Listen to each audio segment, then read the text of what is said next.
Dobre, toto by sme si mohli pustiť. Dobre, niečo s migráciou. To by Slovákov mohlo zaujímať, nie? Však vždycky je to téma volieb, či už je migrácia veľká, alebo není. Migration is clearly a hot topic in the EU at the moment. Migration skeptic parties are on the rise across Europe, and the latest Eurobarometer poll from late 2023 found that Europeans now think that migration is the most important issue facing the EU. Tak nie sme aspoň jediní. Joint top with the war in Ukraine. For context, the fraction of Europeans citing migration as one of their key issues has risen from 13% last year to 28% today. And this is the first time that migration has been Europeans' top concern since 2019. Wow. Tento graf je zaujímavý, hlavne keď si pozrieme minimálne rok 2015-16, kde viac menej 60% obyvateľov toto bralo ako ten najhlavnejší problém v Európy. The increased salience of migration has sparked a heated debate at both the national and EU levels about what the optimal migration policy would look like. So in this video, we thought we'd take a look at the ongoing immigration debate in Europe, the arguments on either side, and see if we can help answer the question, does Europe need migration? Before we start, if you haven't already, please consider subscribing and ringing the bell to stay in the loop and be notified when we release new videos. Now, before we get into it, we should say that this is obviously a politically contentious topic, and in keeping with our stated principle of neutrality, we're not actually going to take a side. Rather, we're going to present a few arguments for and against. We should also say that because this is only an 8-minute YouTube video, the list of arguments provided isn't intended to be exhaustive, but do let us know in the comments if you think there are any glaring omissions. Anyway, caveats aside, let's get into the arguments in favour of a liberal EU migration policy. We're going to look at 3 arguments here, which we might describe as the economic argument, the moral argument, and the political argument. Let's start with the economic argument. There are a whole load of economic reasons that Europe needs immigration, but the main one is demography. We've done like a million videos on this topic before, so we're not going to go into much detail on this, but the TLDR is that the EU has a fertility rate well below the so-called replacement rate of 2.1, which means that the European population is both shrinking and ageing. Without a massive increase in either productivity or the pension age, this will be bad news for Europe's economy, because an older population means fewer working-age people supporting more pensioners, thus higher taxes. The obvious solution here is immigration, because migrants are both generally younger and have higher fertility rates. The EU is actually quite explicit about this. Last year, the EU's de facto foreign minister, Josep Borrell, published an article which claimed that we know that demographic trends in Europe are such that we need migrants. As well as counteracting demographic decline, OECD data published in 2013 suggests that, in most European countries, migrant households are actually net fiscal contributors, i.e. they pay more in taxes than they receive in social transfers and welfare, which implies that migrants aren't usually a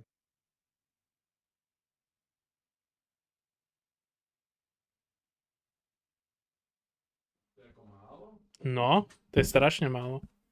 burden on state finances. Net fiscal contribution by migrant household. To Švajčiarsko.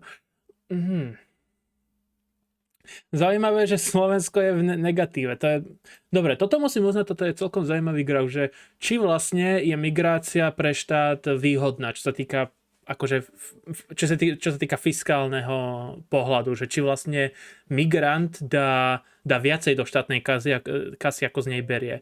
Je zaujímavé vidieť, že na Slovensku je to skôr je to v mínuse vlastne, že pre nás je migrant viacej záťaž pre štátny rozpočet ako príjem. Ale pre ostatné krajiny je to viac menej plus.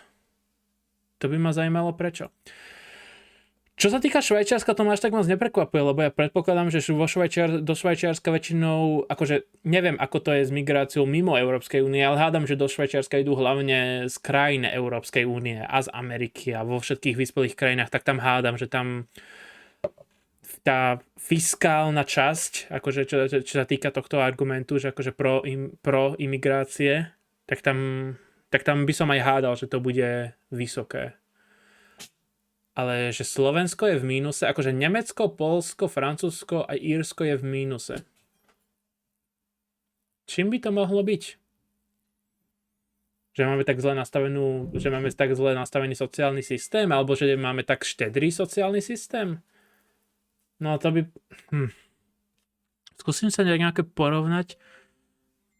To by potom ale nevychádzalo, lebo zároveň Maďarsko je v pluse.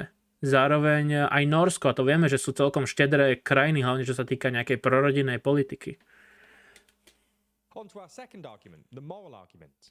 As we see it, the most persuasive moral argument for immigration is the simplest. If we accept the general utilitarian principle that it's good to reduce suffering and maximize happiness, then, on the safe assumption it would significantly increase their well-being, it would be good for the EU to take in at least some migrants, and especially refugees. That's not to say there aren't other competing moral principles at play. Most people think, for instance, that states should prioritise the well-being of their citizens over non-citizens. And some people on the right think that the state has an obligation to protect its national culture. But assigning even a bit of weight to the general utilitarian principle implies that the state should take in migrants, and especially refugees. On to the third argument, the political argument. Morálny argument v tomto prípade je podľa môjho názoru dosť slabý oproti tomu ekonomickému argumentu. Morálny argument, takto, i podľa mňa je slabý všeobecne, ale mňa osobne ešte menej zaujíma, ok? Akoby, môžeme sa baviť o tom, či má byť štát, akože, či máme byť voči migrantom taký, že ich príjmeme len preto, lebo vlastne v nejakej inej krajine, povedzme napríklad Sýrii, trpia. Je to argument, ale podľa mňa je menej dôležitý alebo menej závažný, hlavne preto, lebo napríklad akože, keď je problém v tej konkrétnej krajine, povedzme v Sýrii, tak by nemal byť tým pádom problém ísť povedzme len do Turecka alebo maximálne do Grécka, hej? Prečo napríklad musia ísť až do Nemecka? No jeden z tých dôvodov je ten, lebo tam je dosť silný sociálny systém alebo sociálne dávky, sociálny štát, ktorý vlastne dáva peniaze migrantom a na rozdiel od Turecka, kde hádam, že to nie je až také výhodné pre nich.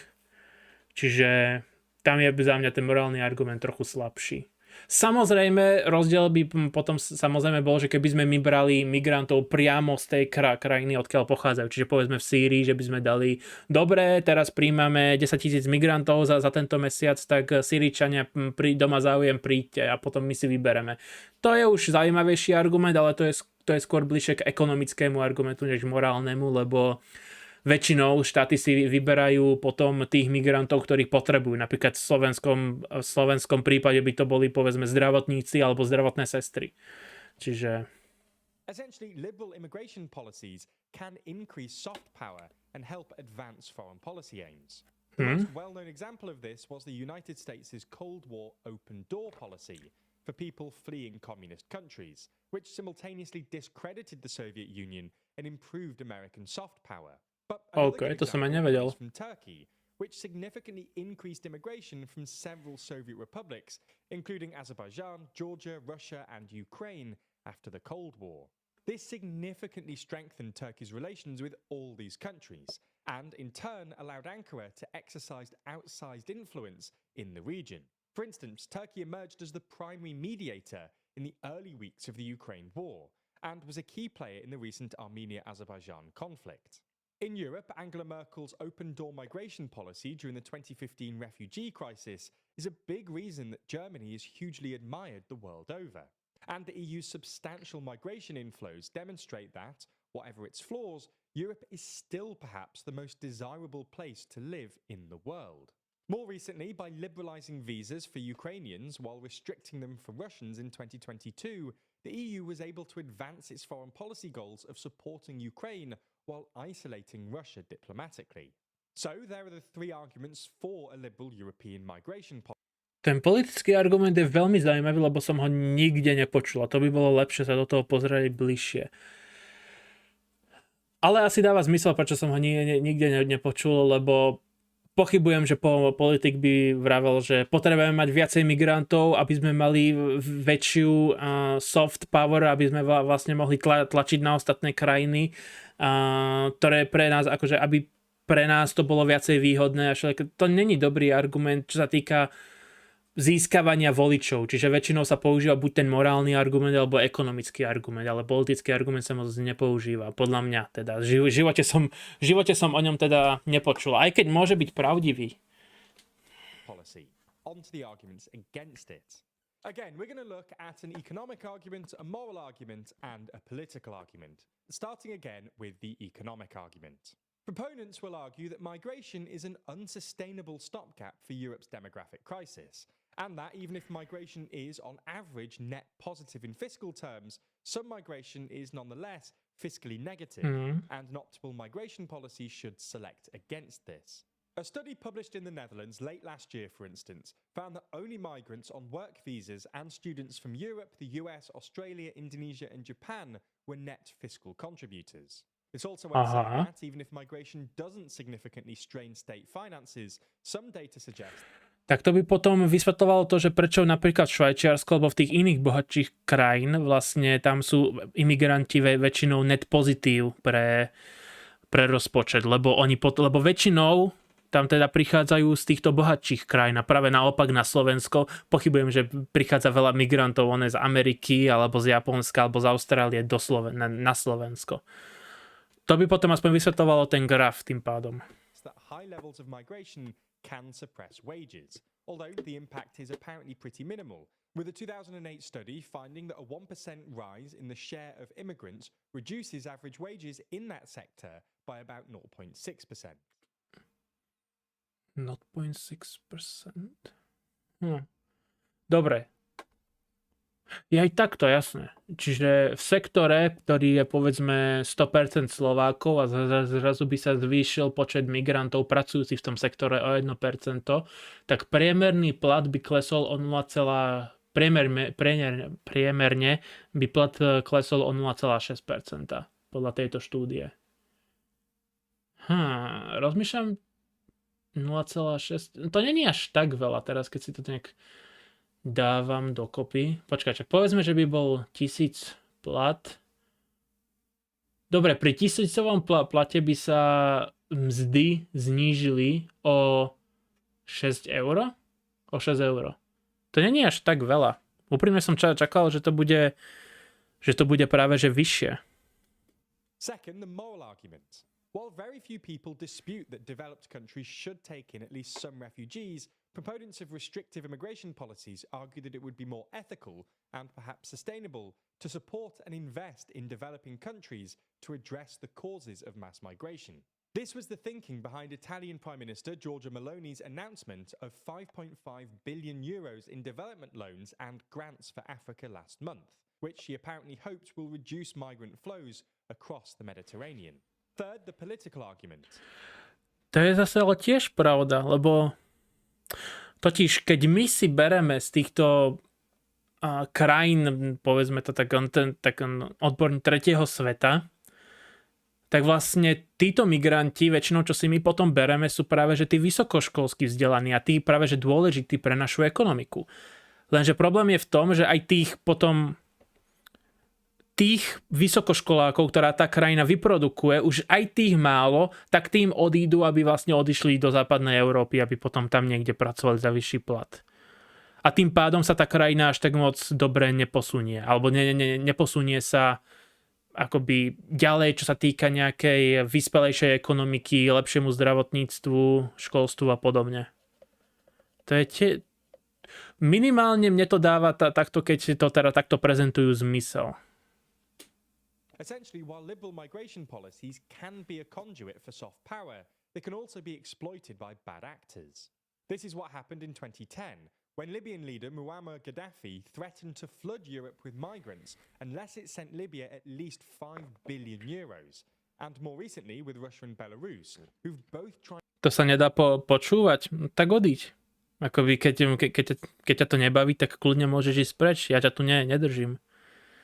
to weaponize Ale však za 2 minúty sa zase vrátime do parlamentu a tam zase budeme preberať schvaľovanie trestného zákona, tak keď to teraz nevieš vydržať tie posledné 4 minúty, tak pre mňa za mňa. Choď. migration by deliberately sending asylum seekers into Finland and Poland, respectively. This has become a real anxiety in European politics, and it's one of the big issues in the ongoing Finnish presidential election. An overly liberal external migration policy also risks undermining the EU's internal migration policy, i.e. Schengen. In reaction to what they've seen as their neighbours' excessive or loosely enforced migration policies, 10 Schengen members have formally reintroduced border controls using the emergency mechanism, thereby undermining one of the EU's core principles in freedom of movement. So, those are, as we see it, the main arguments for and against a liberal EU immigration policy. We'll leave it up to you to decide where you fall in this debate. But broadly speaking, the headline takeaway seems to be that any national or supranational migration policy should be designed with specific policy aims in mind, and politicians should perhaps be more honest with the public about what these aims are. Geopolitics and Áno, to je pravda zase tiež. Že vlastne migrácia je de facto nástroj, ktorý môže spĺňať nejaké určite naše ciele a tým pádom si musíme určiť, ktoré sú naše ciele, aby sme potom tomu prispôsobili našu migráciu alebo nástroj migrácie alebo imigrácie.